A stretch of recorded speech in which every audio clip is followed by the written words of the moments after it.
प्राण शेख, आप देख रहे रोकटोक हिंदुस्तान न्यूज।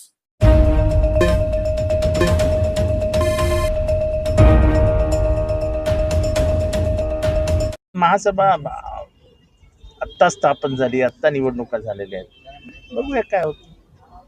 साहेब, आज एक प्रकार समोर आला महानगरपालिकेच्या आवारामध्येच महानगरपालिका एका अधिकाऱ्याचा ड्रायव्हर जो आहे गाडीमध्ये बसून दारू पिताना समोर आलेला प्रकार आहे। चांगलं आहे ना, चांगलं आहे, प्रगती आहे।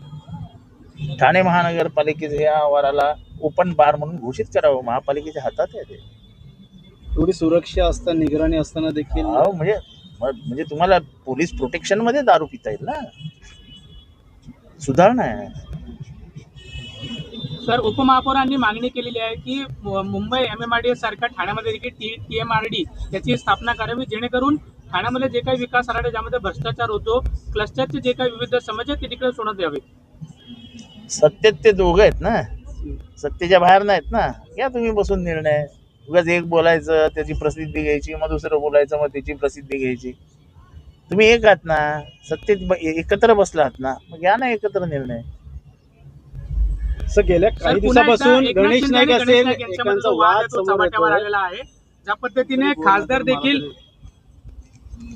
एकंदरीत खासदारांवरती देखील खापर फोडण्यात आलेला आहे। गणेश नाईकांनी अनेक वेळा पुराव्यानिशी जे ते आरोप करण्यात आले होते, EDR घोटाळा असेल, जमीन घोटाळा असेल, बिल्डरांच्या हाताशी हे सर्व घोटाळे कसले नवी मुंबई मधले सर प्रशासन सिडकोच्या जागा आहेत त्या संदर्भातले सर्व बिल्डरांच्या घशामध्ये घालला जात आहे असा त्यांनी आरोप केलेला आहे, आणि एकही जागा जी आहे ती फॉरेस्टची मी कोणाच्याही घशामध्ये घालणार देणार नाही असाही त्यांनी इशारा दिलेला आहे। या संदर्भात फक्त खासदारच उत्तर देतात, आतापर्यंत उपमुख्यमंत्री एकनाथ शिंदेनी उत्तर दिली नाही। आपण एकनाथ शिंदे उत्तर देतात देत नाहीत, त्यांना प्रश्न विचारणं आम्हाला काय करायचंय। सत्तेत एकत्र असलेले पक्ष आपापसात भांडतायत, आम्ही काय करायचं त्याच्यात, आम्हाला काय घेणं देणं आहे। कुठंतरी एकीकडे महायुती म्हणून धर्मपाळाचा ते त्यांनी बघावं ना, आम्हाला काय करायचंय।